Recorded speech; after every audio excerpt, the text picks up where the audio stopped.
Salut tout le monde, alors aujourd'hui on se retrouve pour une vidéo sur un sujet un peu plus technique que d'habitude. Aujourd'hui on va parler montée de lait, comment ça se passe, qu'est-ce qui régit les montées de lait, voilà tout ce qu'il y a un petit peu mécaniquement à savoir au niveau de la montée de lait. Allez, c'est parti. La lactation n'est pas un phénomène qui apparaît comme ça du jour au lendemain, absolument pas. C'est un phénomène qui se prépare depuis la puberté grâce aux alvéoles ou acini situés dans nos seins. Ce sont des réservoirs situés à l'intérieur de la glande mammaire et qui ressemblent à des petits coussinets. Avec la grossesse, ces mêmes alvéoles vont se gonfler sous l'effet des œstrogènes. L'enfantement va être la clé de voûte de la mise en marche de tout ce système. Avec le changement hormonal, le cerveau va envoyer plus de sang vers les alvéoles de nos seins pour fournir en matière première. Et c'est ce qui va provoquer la montée de lait.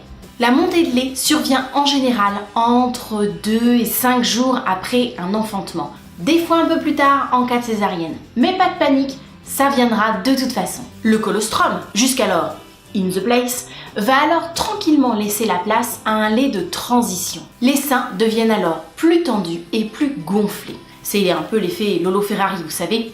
Tout se passe au niveau des alvéoles qui, connectés au système de réseau sanguin et lymphatique, vont aller puiser les éléments riches pour pouvoir fabriquer le lait. Notre poitrine s'en retrouve alors très irriguée, à tel point que chez certaines femmes, on peut limite voir la carte routière de France sur leur poitrine. Cela peut provoquer une sensation douloureuse, des sensations d'échauffement, de picotement, différentes sensations que les mamans décrivent et peuvent ressentir au moment de la montée de lait. Attention, il y a aussi des femmes qui ne ressentent absolument rien du tout. Et pour autant, la montée de lait se fait.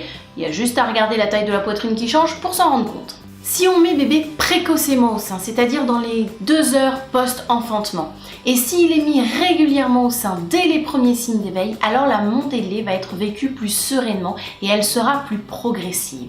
Mais encore une fois, pas de panique. Si un bébé est mis un peu plus tard au sein pour différentes raisons, la montée de lait se fera quand même. Pas de panique.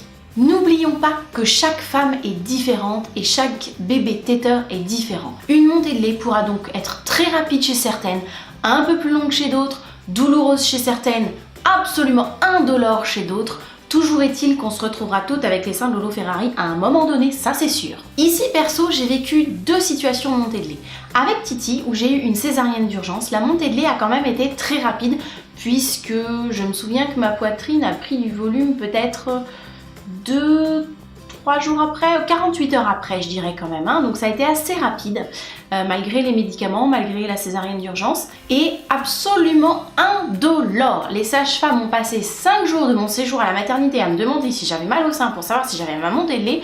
Je vous assure que la question d'une des sages-femmes en partant, ça a été « Alors, vous avez mal au sein ?» Et moi de lui répondre que non, toujours pas en fait. Donc la montée de lait peut vraiment être indolore. Parce que par contre, je peux vous assurer que j'avais une paire, mes amis.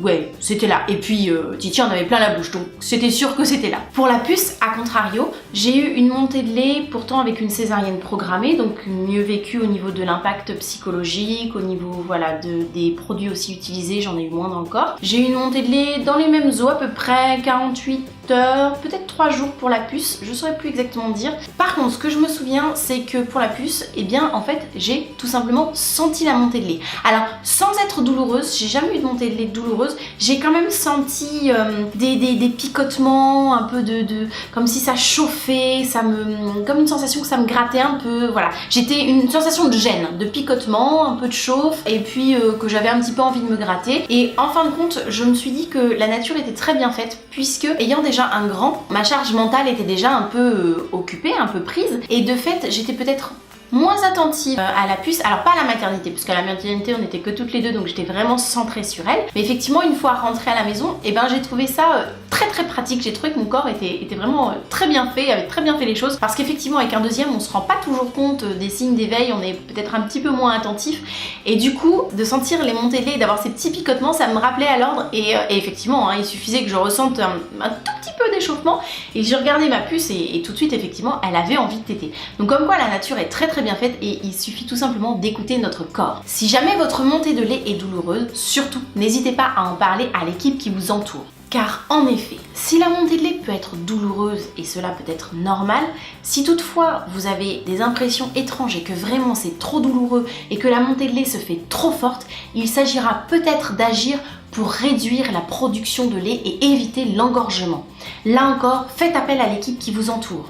L'engorgement se caractérise par des seins durs, tendus, plus ou moins rouges avec des douleurs mammaires intenses, voire même elle peut s'accompagner d'une fièvre montant jusqu'à 38, voire même parfois un petit peu plus.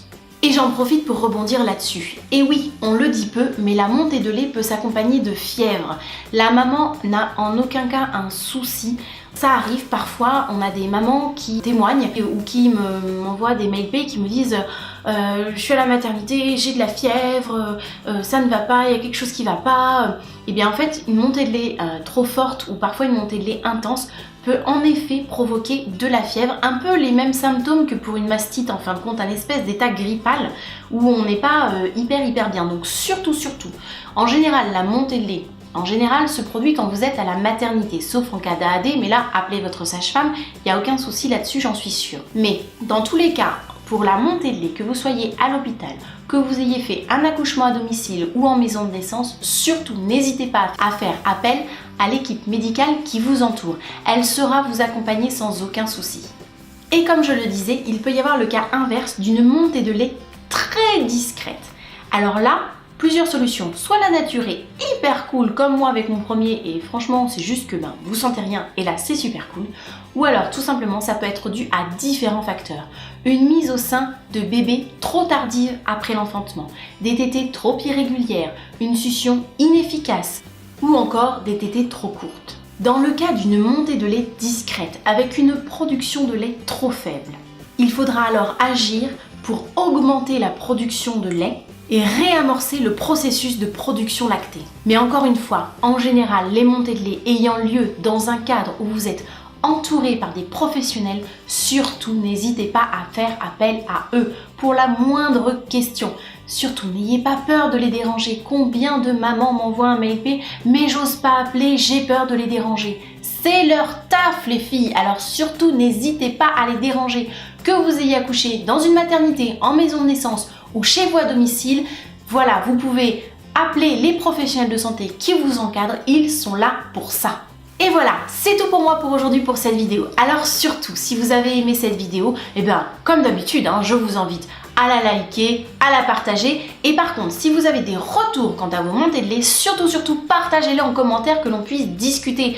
Je vois qu'en ce moment, sous les vidéos, les commentaires deviennent super intéressants et on commence à bien échanger entre nous. J'adore ça. Alors surtout, continuez, qu'on puisse discuter entre nous et qu'on puisse se faire de l'échange de maman à maman. Voilà, sur ce, je vous fais un gros bisou. Je vous dis à bientôt pour une prochaine vidéo. Bye bye!